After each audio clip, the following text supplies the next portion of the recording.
কেমন আছো তোমরা সবাই? আশা করি ভালো আছো। সুন্দরবন থেকে বলছি আমি সুব্রত সামন্ত, আর তোমরা আছো সময়ের ক্যানভাস সোশ্যাল মিডিয়া প্ল্যাটফর্মে। আমি এখন দাঁড়িয়ে আছি একটা গাছের সামনে। তোমরা আমাকে অনেকে কমেন্টস করেছো আমাকে ফেসবুকের এই পেজটাতে, যে অলৌকিক কিছু থাকলে সেটা তুলে ধরো। তো আজকে আমি চলে এসেছি একটা গাছের নিচে। এই যে গাছটা, এই গাছটা অ্যাকচুয়ালি দেখতে সাধারণ হলেও এই গাছটা কিন্তু একটা অসাধারণ একটা গাছ। আমি প্রথমেই বলে দিই, আমি এখন দাঁড়িয়ে আছি পাথর প্রতিমা ব্লকের রামগঙ্গা সামনে। এই রামগঙ্গার জাস্ট পূর্ব পাশে হচ্ছে মৃদঙ্গ ভাঙা, আর পশ্চিমে হচ্ছে গোবাদিয়া। এইখানে এই যে গাছটাতে দাঁড়িয়ে আছি, এটা একটা বাণী গাছ, সুন্দরবনের একটা বিখ্যাত গাছ, মানে আমাদের ম্যানগ্রোভের একটা অন্যতম বিখ্যাত গাছ। এটা হচ্ছে বাণী গাছ। এটা হচ্ছে একটা বাণী গাছ। আর আমি যে জায়গায় দাঁড়িয়ে আছি, এইখান থেকে মৃদঙ্গ ভাঙা প্রায় হেঁটে গেলে প্রায় 20 থেকে 25 মিনিট সময় লাগে। তার মানে বুঝতে পারছেন এখান থেকে নদী বাঁধ কতটা দূরে। কিন্তু একটা সময় এই জায়গাগুলো নদী ছিল। মানে একটা সময় দেখতে পাচ্ছেন এটা একটা ম্যানগ্রোভের গাছ, যেহেতু একটা গাছ এই মুহূর্তে দাঁড়িয়ে আছে, কিন্তু মানে আছে, বেঁচে আছে, কিন্তু প্রচুর গাছ কিন্তু এরকম ভুরি ভুরি জঙ্গল, মানে ম্যানগ্রোভ পুরোটা ছিল। স্থানীয়দের দাবি এখানে একটা সময় প্রচুর পরিমাণে হরিণ কিংবা বাঘ, এখানে প্রচুর আনাগোনা ছিল, এবং কুমির থেকে শুরু করে প্রচুর সুন্দরবনের জীবজন্তুর আনাগোনা ছিল। দেখুন, আমি এখানে দাঁড়িয়ে আছি, সুরজিৎ ক্যামেরা করছে, ও এখানকার লোকাল এরিয়ার ছেলে। আমি যতটুকু ওর থেকে শুনেছি ততটুকুই আমি বলছি।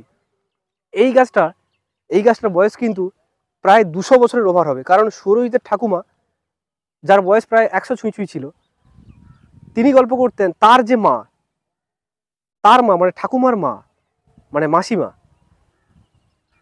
তারও নাকি বয়সের আগে থেকে নাকি এই গাছ। তার মানে গাছটা অ্যাকচুয়ালি সাধারণত কিন্তু এই বাণী গাছটা, আমি ক্লোজ ক্যামেরাতে দেখাবো তোমাদেরকে, এই বাণী গাছের যে আয়তন, সেটা কিন্তু নর্মাল বাণী গাছগুলো আমাদের হয়তো অল্প একটা মানে মোটাসোটা হয়, এই বাণী গাছটা অসম্ভব মোটাসোটা। আর গ্রামের মানুষরা এইখানে হচ্ছে এই গাছটাকে ভগবান বলে মনে করে, কারণ এই গাছটা নাকি বেশ কিছু অলৌকিক গুণ আছে। সেটা হচ্ছে এটাই যে একটা সময় নাকি নিচ থেকে নাকি আগুন জ্বলতো। দেখুন, আমি হয়তো সায়েন্সের স্টুডেন্ট, আমি বলেই দিতে পারি হয়তো ওই আগুনটা হয়তো কেনা বলতে পারে, হয়তো মিথেন গ্যাসের আগুন হতে পারতো। কিন্তু যাই হোক না কেন, মিথেন কি নর্মাল আগুন সেটা আমি বলতে পারবো না বিতর্কিতভাবে, কারণ যেহেতু আমি সরাসরি দেখিনি এবং পরীক্ষামূলকভাবে প্রমাণিত নয়, সেহেতু আমি এই বিতর্কে যাচ্ছি না। এই যে গাছটা, এটাকে আটেশ্বর গাছ বলে এটাকে বলে, মানে শিবের যে একটা রূপ, আটেশ্বর রূপ, সেই আটেশ্বর গাছ, আটেশ্বরের এই গাছটা গায়ে একটা দেখা দিয়েছে এখানকার মানুষ। এবং এখানে মানুষের এখানকার এই গ্রামের এবং প্রতিবেশী গ্রামগুলোতে প্রত্যেকের বাড়িতে যখন বাছুর হয়, যে প্রথম যে দুধ, সেটা কিন্তু এই গাছে প্রথম দেওয়া হয়। প্রতি বছর এখানে কিন্তু নিয়ম করে কিন্তু পুজো হয়। আর এই গাছটা এতটাই ভয়ঙ্কর যে এই গাছের কাছে কিন্তু হুট করে কেউ আসতে চায় না। সন্ধ্যেবেলা আসা তো দূরের কথা, দুপুরবেলা হলেও কিন্তু এই গাছের সাইড দিয়ে যাওয়াটা কিন্তু ভীষণ ভয়ানক। মানে এতটাই, মানে আমি যখন প্রথমে আসি, এখানে সিঁদুর টিঁদুর দিয়ে ওং লেখা, তারপর এখানে যে প্রদীপ আছে, এখানে একটা মন্দিরও আছে দেখতে পাচ্ছি, হ্যাঁ, একটা সুন্দর করে ক্যাম্পাস করে একটা করা। এবং এই যে গাছ, মানে এই গাছের পাতাটাই আমার হাত দিতে ভয় লাগে।